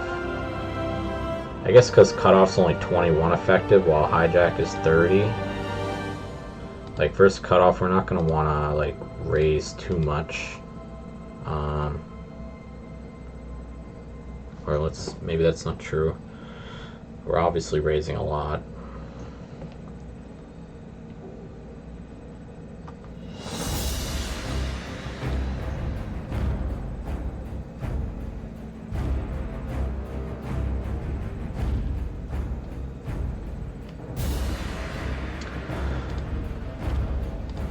Okay.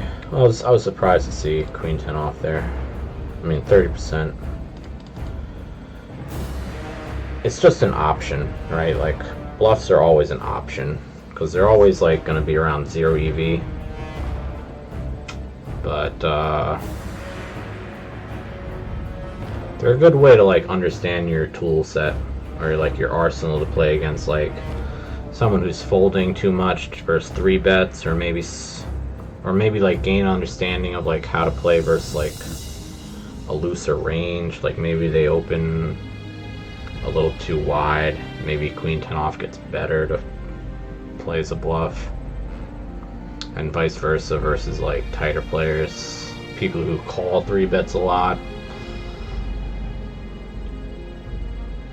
You might want to structure your 3 bets maybe a little more mergy if they're calling a lot,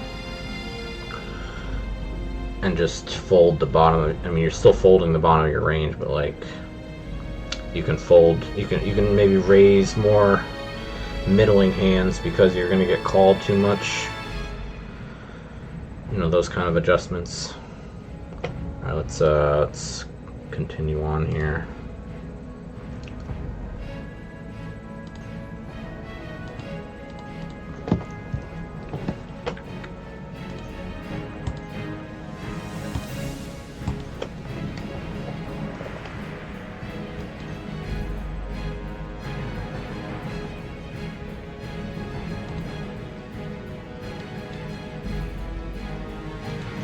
So final 3 tables on the left. We open under the gun, King 10 suited, and get 3 bet by the button, 35 effective. I'm pretty sure King 10 suited is a really nice 4 bet not all in hand here, in theory.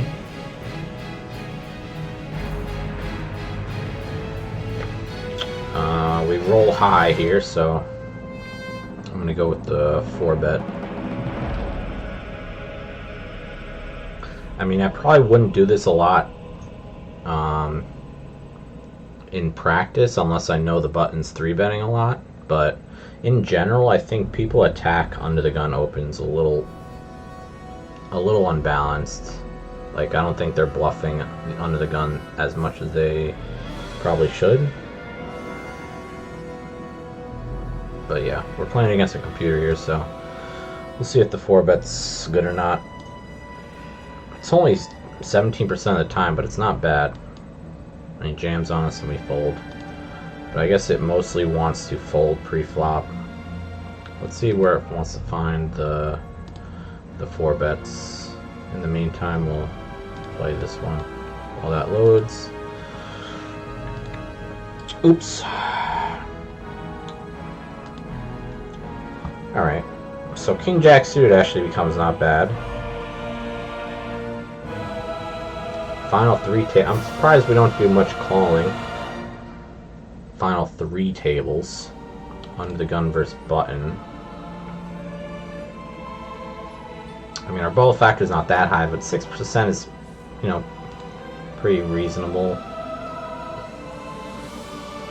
I thought we would have a little more flat calls here for 35 versus the 3 bet.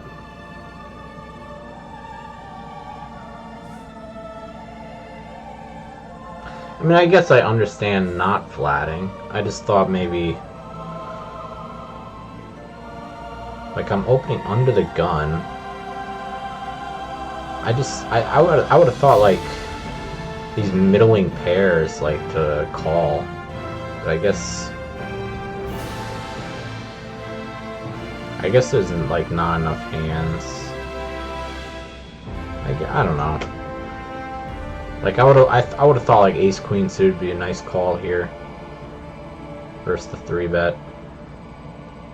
I thought king queen suited would be nice. You know, we dominate his like king jack bluffs, king 10 bluffs. Is he gonna have king 10 suited here? No. Oh, he's got king 9, king 8. I would have thought king 10 would be in there. King jack off is in there a little bit. Yeah, I didn't think king jack suited was in there. I don't know why I thought king 10 suited might get in there more though.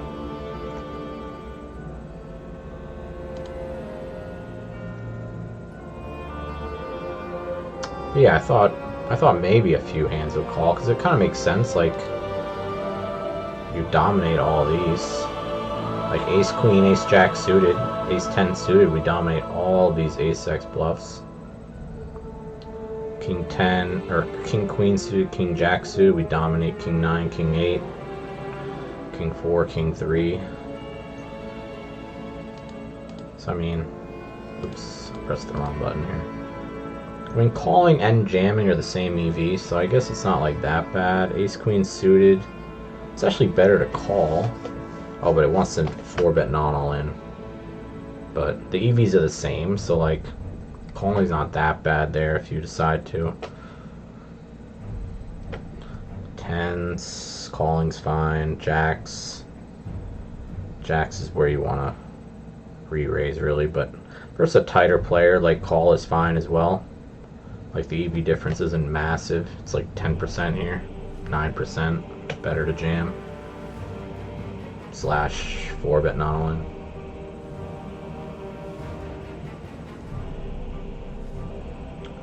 But it's not even like bad to call your pocket pairs if you think like. I'm trying to think of what factors would lead you to want to call these more. So maybe if you have a note that they're checking flop in position too much. Are they in position or out of position? We're under the gun. Yeah. So there's some opponents that like check the flop in position too much. In a 3-bet pot, I think people do that less. So that's probably not going to happen much. In a single raise pot, it happens a lot more. People heavily overcheck pre-flop, especially versus big blind. But in general, in position, way too much checking. 3-bet pots, not so much. What else could lean us to call here with like 8s? I guess if like you have them tagged as a station, and they're gonna give you their money more often when you hit a set. So like probably like a recreational player, or as long as they're not a nit, I would think. Because if their range gets tighter than theory, these are gonna shrink up and fold, I would imagine, right away. Sizing could matter. Here they raise to 3x our open size, but if they go a little smaller, it's definitely more reasonable to add some calls, especially with the bottom pocket pairs, I would think.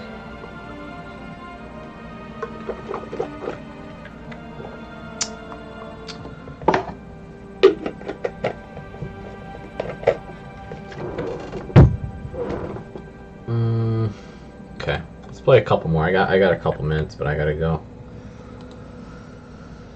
I probably should go now. Alright, let's go to the next one. So our 4-bet wasn't bad here with the king 10. Whoa. Actually, I forgot. I was going to look at where our bluffs come from. King 10, king jack suited, that's right. A little ace 10 suited. Some ace queen off, okay. I probably don't hit that one a lot. I tend to flat that one more. But in this spot, it makes a little more sense. I mean, it's under the gun versus button. It's not like... I don't know. I mean, it's indifferent. It's a 0 EV hand, right, at this point. But it does prefer the re-raise. And I definitely don't find it with this hand a lot, I would say, in this spot. Usually if like it's a little bit of looser situations, I find the ace 10 a little bit. I usually like to find these like middling suited ace X, like ace 8 suited, ace 7 suited, ace 6 suited, all like nice 4-bet bluffs. But this is a pretty tight situation, so it kind of reflects that way. I mean, I would have thought king jack suited would be a flat, but actually, do I? Not really, right? Under the gun versus button, 35 effective, final 3 tables. Yeah.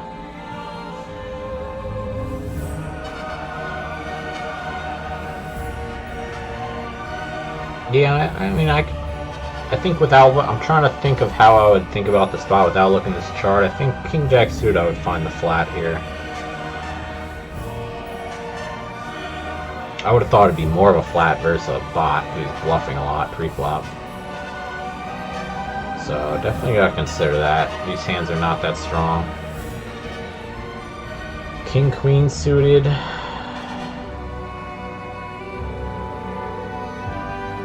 I guess it depends of how I think they're bluffing pre. If they're bluffing a lot, I like jamming this kind of hand. I never find these jam here. I would have probably flat called this one.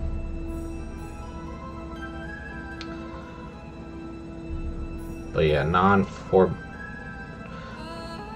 all in 4 bets come from like these middling suited ace-x. Ace queen off is a good combo here. Gotta find that more. As I said, king queen, ace 10 off, all options versus specific opponents for sure.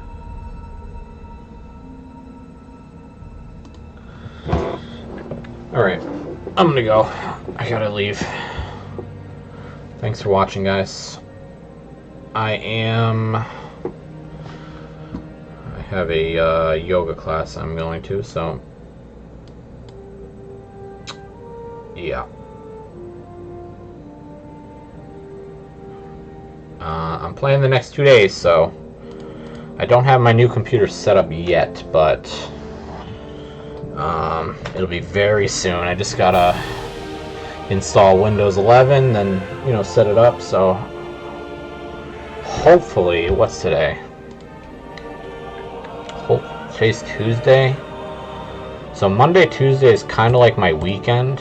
So hopefully I'll have the computer ready to go by next Wednesday.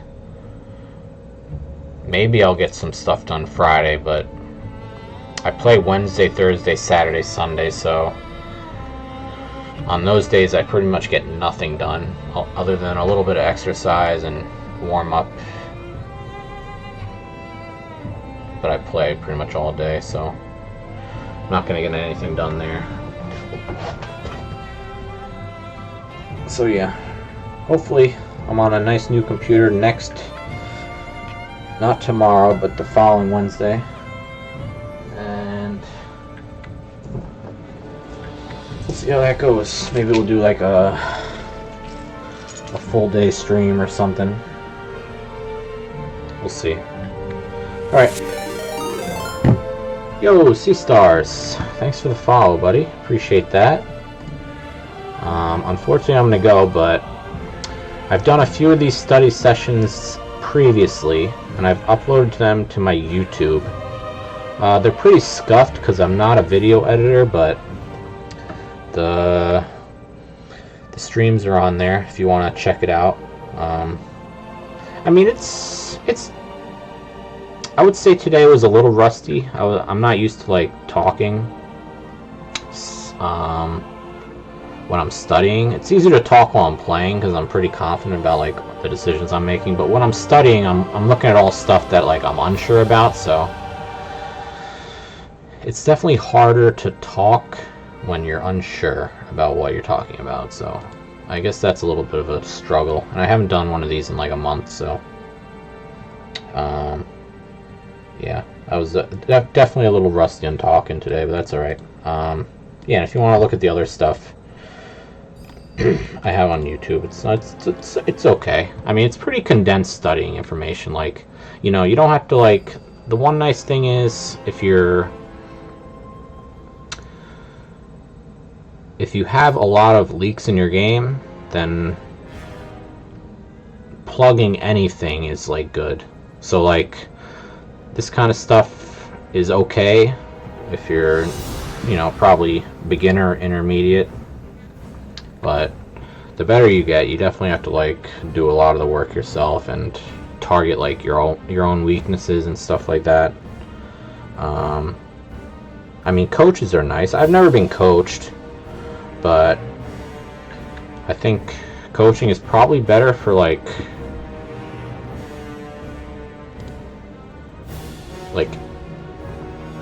a higher end player, I would think. Like, I feel like if you're a beginner or intermediate player, you really just need to like you need to do a lot of work on yourself and work on how to improve, because